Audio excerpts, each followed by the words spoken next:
오늘 함께 보신 말씀은 요한복음 4장 43절에서 54절까지 말씀입니다.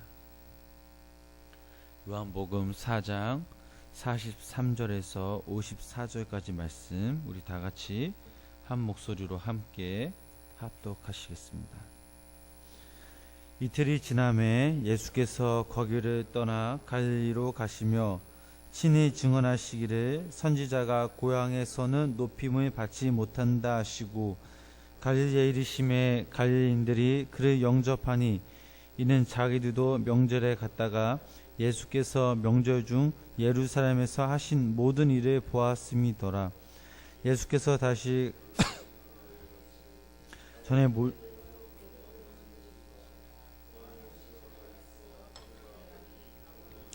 병들었더니 그가 예수께서 유대로부터 갈릴리로 오셨다는 것을 듣고 가서 청하러 내려오셔서 내 아들의 병을 고쳐 주소서 하니 그가 거의 죽게 되었음이라. 예수께서 이르시되 너희는 표적과 기사를 보지 못하면 도무지 믿지 아니하리라. 신하가 이르되 주여 내 아이가 죽기 전에 내려오소서. 예수께서 이르시되 가라 네 아들이 살아있다 하시니 그 사람이 예수께서 하신 말씀을 믿고 가더니 내려가는 길에서 그 종들이 오다가 만나서 아이가 살아있다 하고는 그 낳기 시작한 때를 물은즉 어찌 7시에 여기가 떨어졌나이다 하는지라. 그의 아버지가 예수께서 내 아들이 살아있다 말씀하신 그때인 줄을 자기가 많이 다 믿으리라. 이것은 예수께서 유대에서 갈릴리로 오신 후에 행하신 두 번째 표적이니라. 아멘. 오늘도 하나님 안에 거하심으로 우리가 그분의 평안을 느끼시기를 간절히 축원합니다. 요한복음을 읽으면서 저희들이 함께 고민하고 생각해 볼 수 있는 이 사실은, 믿음은 절대자이신 하나님 앞에서 하나님의 능력을 이용하여 자기의 뜻을 실현시키는 것이 아니라 그와 반대로 자기 뜻을 버리고 거룩하신 그 하나님 앞에 엎드려 하나님의 뜻을 찾아 자기 삶으로 만들고 실천하는 것임을 알 수가 있습니다.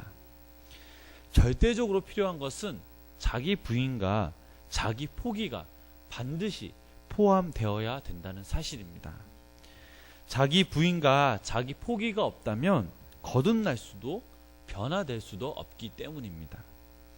하나님을 사랑하는 사람이 시간이 흐르면 흐를수록 변화되는 것은 그 삶 가운데 하나님께서 다스리시고 진리의 삶으로 변화되며 또 성숙되어 갈 수밖에 없습니다.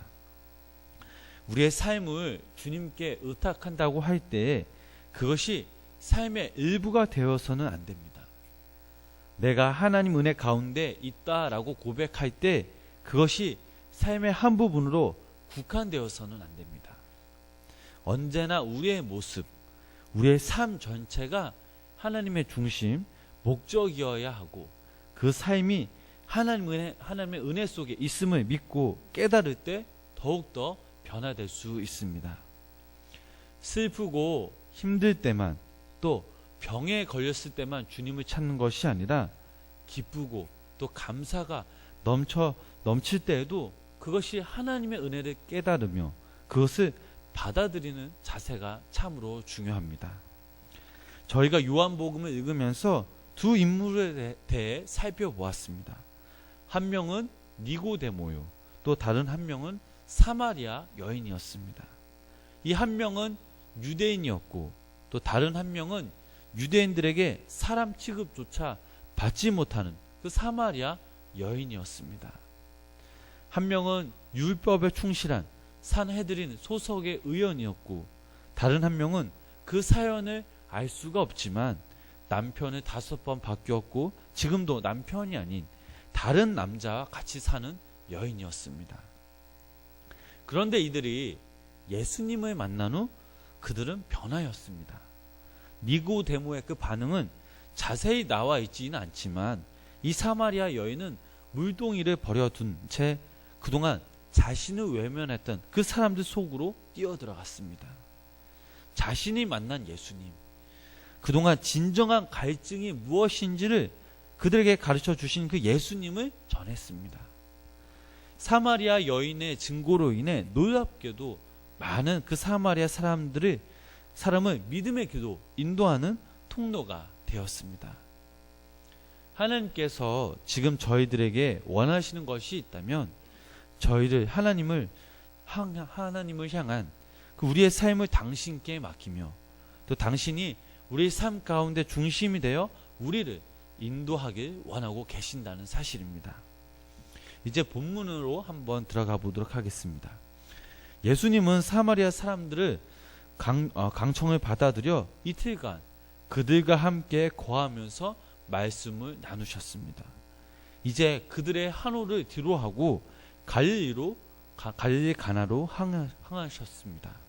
그런데 44절 말씀을 보면 조금 이해하기 어려운 말씀이 등장합니다. 우리 함께 44절 말씀을 함께 읽어보도록 하겠습니다.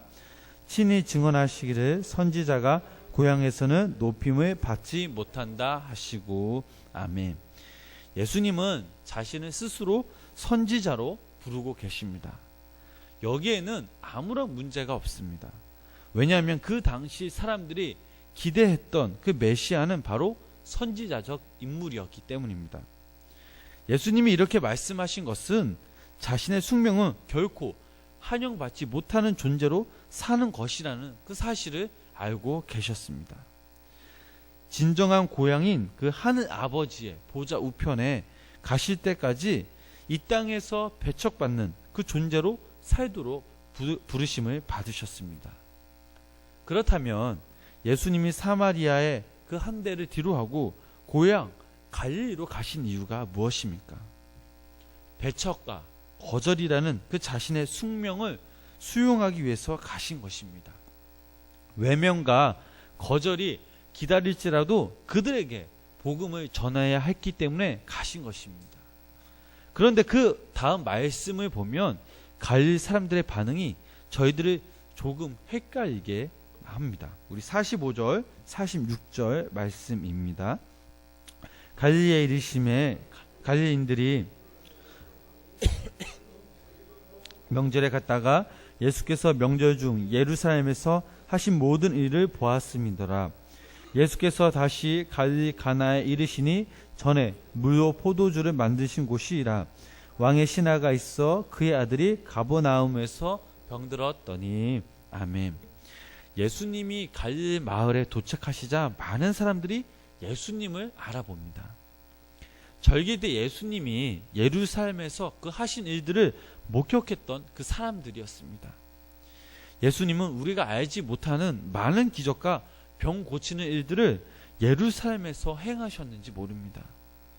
또한 이곳은 저희들이 너무나도 잘 아는 지역입니다.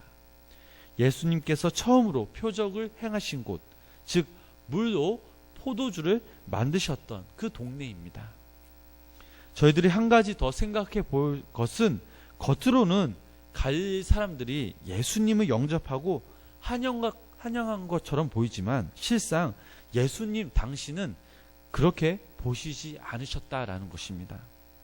그들은 예수님을 자기 마음대로 이해한 채 영접했기 때문입니다. 그들은 하나님을 보내신 그 예수님을 믿은 것이 아니라 자신들이 바라는, 자신들이 원하는 그 예수님을 믿었습니다. 즉 예수님 그 우상을 자기 안에 하나씩 만들어 대접한 것입니다. 자기들이 기대하고 원하는 것을 주실 수 있는 분으로 알고 예수님을 영접했다라는 사실입니다.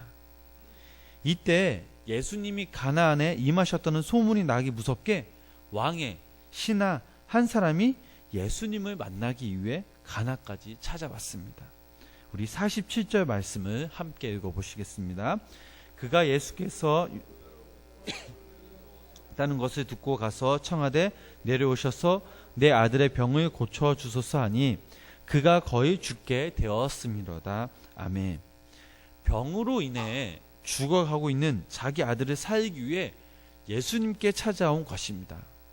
예수님을 만나자 그는 간청하였습니다. 우리 48절 말씀입니다. 예수께서 이르시되 너희는 표적과 기사를 보지 못하면 도무지 믿지 아니하리라. 아멘. 지금 이 남자는 예수님의 능력이 필요하여 예수님께 온 사람입니다.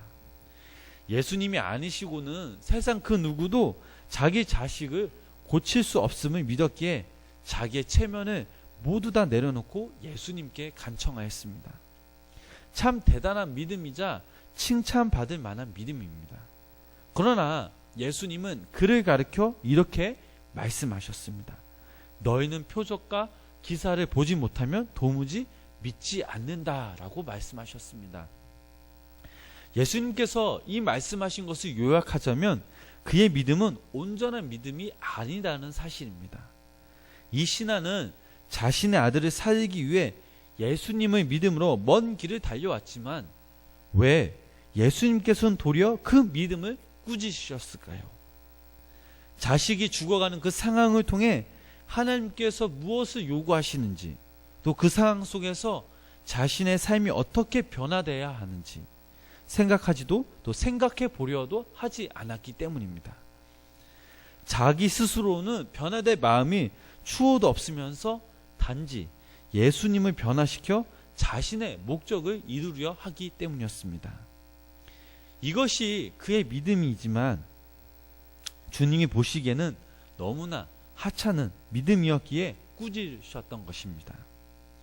여기서 우리가 알아야 할 것은 내 스스로 변화되지 않고 주님을 변화시켜 나의 목적을 이루려고 한다면 우리 또한 이 하찮은 믿음의 소유자임을 깨달아야 될 줄 믿습니다. 성경을 보면 하나님께서 질병을 치료해 주시는 그 여러 가지 모습들이 나옵니다. 히스기야 왕이 죽을 병에 걸렸을 때는 하나님께서 이사야 선지자를 보내시어 무화과 반죽을 함부에 바르게 하심으로 낫게 해주셨습니다. 또 문둥병에 걸려 걸린 나아만 장군 같은 경우 하나님께서는 그 엘사를 통해 나아만으로 하여금 요단강에서 7번 목욕하게 하심으로 깨끗하게 해주셨습니다. 그러나 오늘 본문 말씀을 보면 예수님께서 단지 말씀으로 병을 치료해 주셨습니다. 이 예수님이 질책하심에도 이 신하는 자기 아들이 죽기 전에 자기 집으로 오시길 간청하자 예수님께서는 그 신하에게 이렇게 말씀하셨습니다. 50절 말씀을 다 같이 읽어보시겠습니다. 예수께서 이르시되 가라 내 아들이 살아있다 하시니 그 사람이 예수께서 하신 말씀을 믿고 가더니 아멘. 예수님께서는 그 신하에게 당신의 아들이 살아있다. 집으로 돌아가라 라고 명하셨습니다. 왕의 신하는 이 예수님의 말씀을 믿고 자기 집으로 돌아갔습니다. 집으로 돌아가는 도중 하인을 만나 아들이 살아있다라는 소식을 들었습니다. 그리고 그 하인에게 아들이 의식을 되찾은 때를 되물었습니다. 시간을 따져보니 예수님께서 내 아들이 살아있다 말씀하신 바로 그 시간이었습니다. 우리 마지막으로 53절, 54절 말씀을 함께 읽어보시겠습니다. 그의 아버지가 예수께서 내 아들이 살아있다 하신 말씀은 그때인 줄 알고 자기가 온 집안이 다 믿으니라. 이것은 예수께서 유대에서 갈릴리로 오신 후에 행하신 두 번째 표적이니라. 아멘. 이 아버지의 놀라운 믿음으로 아들이 살아났고 온 가족이 예수님의 믿음으로 영원한 생명을 얻음으로 요한복음 4장 말씀은 마무리가 됩니다. 요한복음 2장 또 4장 주제는 바로 생명을 살리시는 예수님이라는 것입니다. 새 시대를 여신 그 예수님께서 하신 일은 죽음 가운데 흑암이 있는 그 자녀들을 빛으로 부르시는 일이었습니다. 물로 포도주를 만드시는 기적, 또 하나님 이 세상을 이처럼 사랑하셔서 독생자를 주신 이유는 바로 아들을 믿은 자들에게 영생을 주시기 위해서라고 니고데모에게 말씀하시니, 그리고 사마리아 여인에게 영원한 그 생수를 약속하시니, 그리고 사마리아 사람들에게 세상을 구원할 구주라는 그 칭송을 받으시니, 또 마지막으로 왕의 그 신하의 아들을 살리신 이 사건들은 모두 예수님께서 보여주신 그 생명의 기적의 사건들입니다. 사랑하는 성도님 여러분, 우리가 영원한 생명을 누리기 위해서는 현재 나의 모든 것을 버리고 예수님을 내 주인으로 모시는 것입니다. 믿음은 요술지팡이 혹은 함부의 보증이 아닙니다. 믿음은 하나님의 믿음으로 오늘 하루도 걱정하지 않고 하나님을 의지함으로 살아가는 것입니다. 우리를 만드신, 우리를 인도하신 그 하나님을 존중한다라는 뜻입니다. 예수님께서는 영원한 생명을 주시기 위해 이 땅에 오셨습니다. 그렇다면 여기 모인 우리 성도님들은 실패와 질병을 두려워하거나 근심하기 전 우리의 삶을 온전히 주님께 맡겨야 될 줄 믿습니다. 말씀으로 내가 먼저 변화되어야 될 줄 믿습니다. 영원한 생명을 주신, 십자가의 그 사랑을 내어주신 그분께 더 좋은 계획을 가지고 계심을 믿고 그분께 나아가시기를 소망합니다. 그러므로 오늘 하루 살아가실 때에 참된 믿음으로 주님 앞에 나아갈 때 하나님이 주시는 힘과 능력으로, 기쁨과 감사로, 때론 슬픔이 몰려와도 나의 힘이 되신 예수님만 의지하며 나아가시길 주님의 이름으로 간절히 축원합니다. 기도하시겠습니다. 하나님, 하나님의 자녀라고 늘 고백하지만 실상 내 모습과 내 믿음은 주님을 이용했던 적이 더 많았음을 고백합니다. 주님의 은혜에 감사했지만 결정적인 순간 하나님을 등한시 여겼던 적이 있었음을 고백합니다. 하나님, 나의 어리석음을, 나의 못난 나의 모습, 나의 믿음을 용서하여 주시고 이제는 참된 믿음으로 더욱더 주님을 바라보며 살게 하여 주시옵소서. 내 삶의 일부가 아닌 내 삶의 전체를 주님께 의탁합니다. 예수님께서 매 순간순간마다 개입하시고 때론 그 길이 실패의 길이라 할지라도, 몸이 아픈 길이라 할지라도 그로 인해 더욱더 하나님을 사랑하며 뜻에 따라 순종하며 살아갈 수 있는 저희들이 되게 하여 주시옵소서. 예수님의 이름으로 기도드렸습니다. 아멘.